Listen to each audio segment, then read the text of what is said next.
Sasa kwenye ziara ya Rais Samia Suluhu Hassan tunajua kabisa kwa kipindi hiki alikuwa pande za kanda ya Ziwa kule kuweza kufanya na kuweza kutimiza miradi tofauti ambayo pia ilikuwepo, ikiwemo daraja la Busisi pia na vitu vingine kibao. Lakini pia ikumbukwe Ijumaa hii ya wiki hii ndipo ambapo Rais Samia Suluhu Hassan ataweza kwenda kuvunja bunge na watu kuanza michakato mizima kabisa kuweza kugombea kutia nia katika majimbo yao na vitu vingine kibao. Sasa kwenye ziara yake ya kanda ya Ziwa, Rais Samia Suluhu Hassan pia ameweza kuendelea kuweza kuonyesha na kuthamini kazi ya wasanii wa Kitanzania kwa vitendo zaidi. Sasa kupitia video rasmi ambayo pia ilikuwa imepostiwa kwenye akaunti yake ya Instagram, yani ya Rais Samia Suluhu Hassan, aliweza kuonyesha matukio mbalimbali lakini pia na maendeleo, ikiwemo uvunguzi wa daraja la Magufuli Busisi kutokea huko Mwanza, huku video hiyo ikisindikizwa na wimbo wa kizalendo kabisa ambao unaitwa Tanzania kutokea kwa msanii chipukizi kabisa ambaye anafahamika kwa jina la Tasi Starbone, mmoja kati ya wasanii ambao kwa sasa hivi kwa kipindi hiki, kwa wale ambao wamejaribu kumtegea sikio,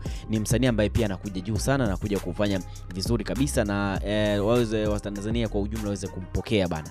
Sasa Tasi ambaye pia ni muimbaji lakini pia ni mwandishi na super nyota wa Diva mwaka 2022, pia ni mshindi wa tuzo kupitia Chuo Life Tanzania na Uni Talent, hakuweza kuficha furaha yake kupitia Instagram post ya Rais Samia.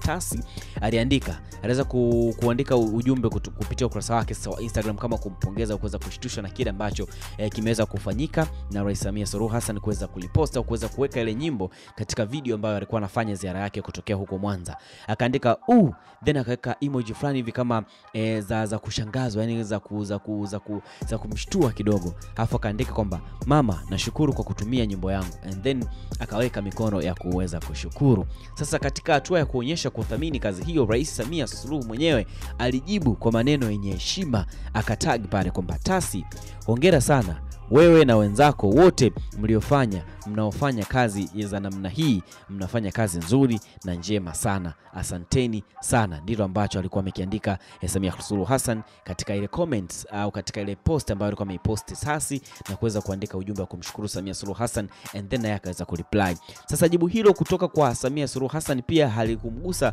Tasi tu, bali pia liliwapa moyo wasanii wote wa Tanzania wanaotumia vipaji vyao kuweza kuhamasisha uzalendo lakini pia na maendeleo ya jamii. Ni wazi kuwa muziki unaweza kuwa jukwaa la kushiriki katika ujenzi wa taifa, na Tasi Starbone ameweka alama muhimu kabisa kupitia kipaji chake. Imagine unatoa ngoma and then Rais Samia Suluhu Hassan anaweza kuitumia katika Instagram yake, katika akaunti zake, katika majambo yake ambayo anakuwa anayafanya. So Tasi ameona kama ni kitu ambacho kimekuwa ni kikubwa kwa upande wake, ingalia kuwa kila mmoja amekuwa ameweza kushangazwa kwamba kwa nini asingetumia nyimbo ya msanii mwingine mkubwa labda vipi, and then ameweza kuangalia content kwamba ni kitu gani ambacho kimeimbwa mle na kitu gani ambacho Rais Samia anakifanya, masuala mazima ya maendeleo. Na ngoma hiyo ya Tanzania imekuwa ikisifia sana baadhi ya vitu ambavyo vimekwisha kufanywa na Mama Samia Suluhu Hassan. Drop comment yako hapo kwa wasanii ambao pia wanatunga nyimbo za kawaida, nyimbo za mapenzi za kusifia vitu vingine ambavyo havistahili. Lakini pia tunaona kabisa kwamba Tasi amekuwa ni mmoja kati ya wasanii ambao pia wameweza kupata shove au kupata shout out na